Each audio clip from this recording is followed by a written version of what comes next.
Hey there, welcome back to my YouTube channel. Now, my goals at this video is to walk you through how to work really well with your client as a virtual assistant. Now, if this is your first time on my channel, my name is Lai Lacaba. I've been working from home since I was 15 years old and now run my own virtual assistant agency here in the Philippines, 2XU, and I post videos every Sunday and Thursday on how to work from home and how to have a business from home, so make sure to hit the subscribe button right there so you don't miss any of my videos. Now, if you guys have been following me for a while, or if this is the first video that you're seeing from me, one of the things that I really want to focus on this channel is having you create a career that you really like, and that goes with having a just day-to-day with your client on how to optimize things, how to make things make sense that you guys can keep working together moving forward. So these are going to include a lot of tips, a lot of insights, a lot of thoughts of other virtual assistants they wish they knew early on, and at the very end is going to be a really big tip that not a lot of people think that should be on this list even.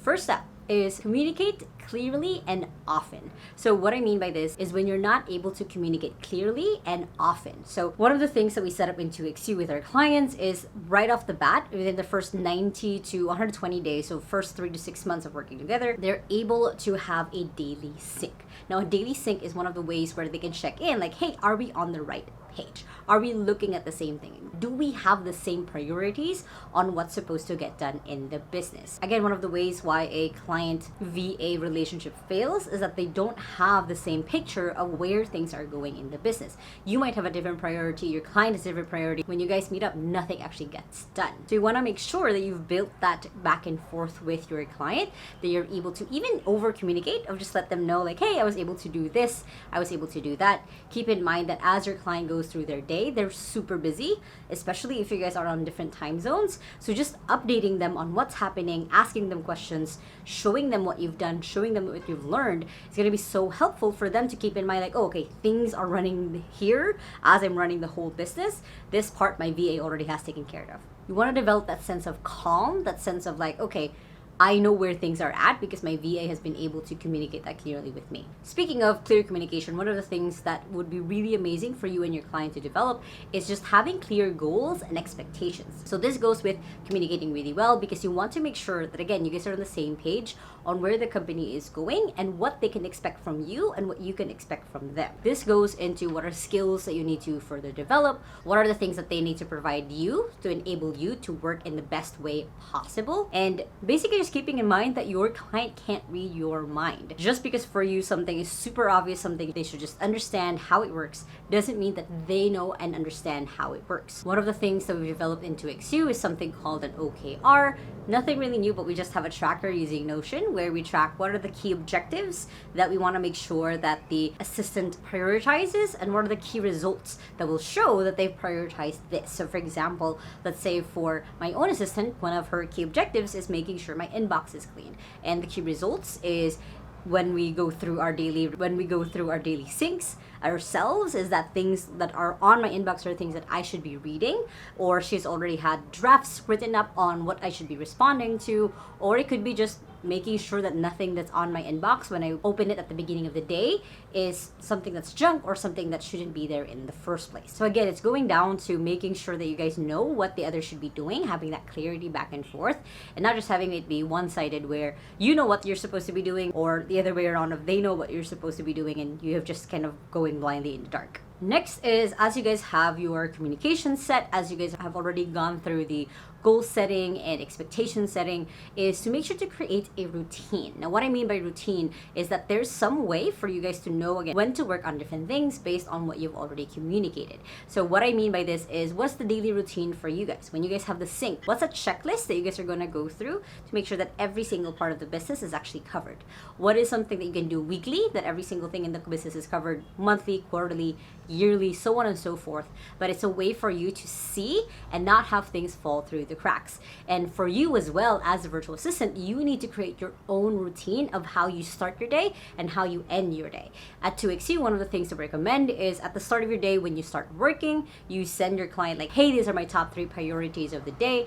And as you end your day, you send them like, hey, based on the top 3 priorities, I was only able to work on this one because, X, Y, and Z also happened. So then there's that full circle moment of like, start of day, end of day. Another way that you can start your routine, putting in habits to take care of yourself. So I've done videos on habits that you need to have as a virtual assistant. I've done videos on how to take care of yourself as a virtual assistant as well. So make sure to check those out. But essentially, you need to have a way where you are able to separate yourself from your work from home self, because it's really important to have that separation. And also at the same time, your client knows when to expect certain things from you. So then you just have a way to just plug in information, give it to them, and have them process it through the day, or have to do nothing basically based on what you just gave them. But there's a routine, there's a system to go through your day. And speaking of systems, one of the things that you need to probably have when it comes to working with your client is just creating systems. So what I mean by this, and I've talked about this a lot because it's something that I really want you guys to focus on, is to create documentation in your client's business. Whether this is just a simple checklist on how you're cleaning their email, whether this is a simple just step 1, 2, and 3, 4, 5 on how you're managing their clients, whether it is just a simple way or a video that you've done where you are walking someone through step by step how to do a process, it's going to be so essential for you to be able to easily look back, and also going to be easier for you and your client when you guys are onboarding someone else into the business. Again, what this documentation can look like is step-by-step checklist, an actual 1, 2, 3, 4, 5. This is how you do this. It could be documentation on policies, documentation on capturing like client information. It's making sure that anytime there's something that happens in the business, there is a system to follow it to make sure that it actually gets through the finish line. So whether it's onboarding a new customer or client, offboarding, whether it's how to take care of them, whether it's making sure that all the files are filed in the right place because there's a system on how to do the filing, it's going to be really helpful for you to make things so much easier when it comes to working with your client. Next is make sure that you work on taking initiative. Now, taking initiative is simply just doing just a little bit more than asked, or just taking initiative, just pushing yourself like, hey, I think this needs to get done. Or as you're building the systems, there might be, hey, I think this system can be done faster or innovated in this way. Taking initiative is making sure that you are not just waiting for them to say what to do next. You are taking initiative like, hey, based on what we talked about, on the goals and expectations, on the routines that we have, on the systems that we have, I think this is the next step, or just taking action on the next step. Next is you need to keep in mind to be proactive versus being reactive. Now, being reactive is you are just reacting to what happens.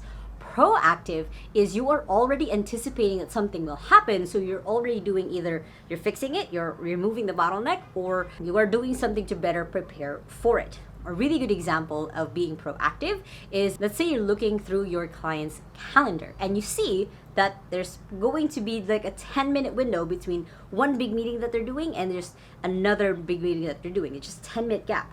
You probably know like, hey, I think they're gonna run over. So being proactive is bringing that up to your client of like, hey, I saw that these 2 meetings are back to back. Do you want to add even just an hour gap between the 2 of them, just in case that this runs over or this starts earlier? So you're being already proactive instead of your client's already in the meeting, they're already 5 minutes over. So there's gonna be 5 minutes left before they switch to the next meeting, and having to react and having to reschedule everyone, having to move everything over, versus if you were already proactive about it and saw like, hey, this will be a problem, and being able to be proactive in bringing that up with your client. Next thing that you can do when it comes to working with your client is to stay professional.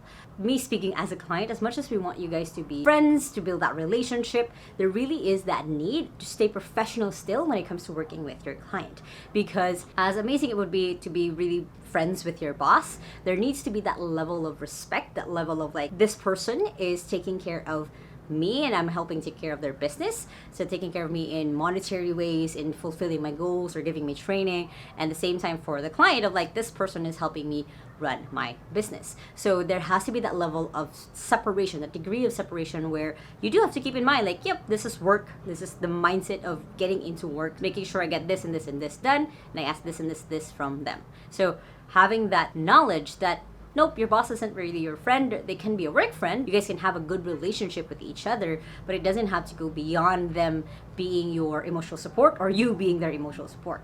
Next is keep yourself organized. Now, as a virtual assistant, you need to have your own systems of how you're organizing yourself, your tasks, your projects, and if you're handling multiple clients, how you're handling them. You're kind of the blueprint for your client on how to keep organized. So in order to keep this in mind is you need to create systems, routines, habits for yourself to keep organized. Always keep looking at training, other ways that people are doing this as best practices.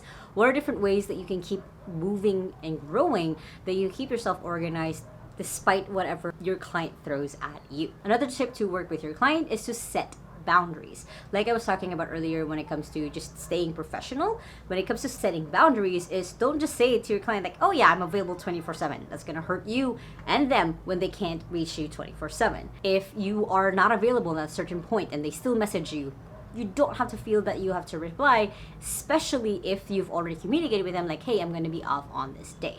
When you do this, you have that, again, that level of professionalism, and also you are kind of training your client to respect the boundaries that you've already set. And this also becomes like a way for you to see as a red flag if your client doesn't respect your boundaries, maybe it's time to not work with them. And lastly, and this is again a tip that a lot of people don't think should be on this list, but I really, really recommend should be, make mistakes. It's okay for you to make mistakes when it comes to working with your client, and you're going to. You have to be comfortable in the fact that there's going to be things that you don't know how to do, that you have to figure out on your own. You're probably going to be making a mistake on. There's going to be things that your client has done, they still make mistakes on, and that's just part of this whole journey. Don't expect being perfect in your vocabulary, in the way that you work. It really is that you're going to be learning things as you make mistakes, as you turn things from new to the ordinary. There's going to be that shift. But the main thing is when it comes to making mistakes is you have to keep in mind to also learn from your mistakes, because one of the biggest ways that you can grow really fast as a virtual assistant is when you make those mistakes, you've now put in the routine, the systems, and how to communicate that you made this, so then you don't have to make the same mistake again. Now, if you guys like this video, make sure to hit the thumbs up button right there and comment below. Do you have any tips for anyone who wants to become a virtual assistant and working with a client? Let us know below. And if you still haven't yet, make sure to hit the subscribe button right there so you don't miss any of my videos every Sunday and Thursday on how to work from home and how to have a business from home, which you guys can check out those two playlists right here and the latest video right here. I hope you guys have an awesome day, and with that, small steps matters, and I'll see you in the next video. Bye!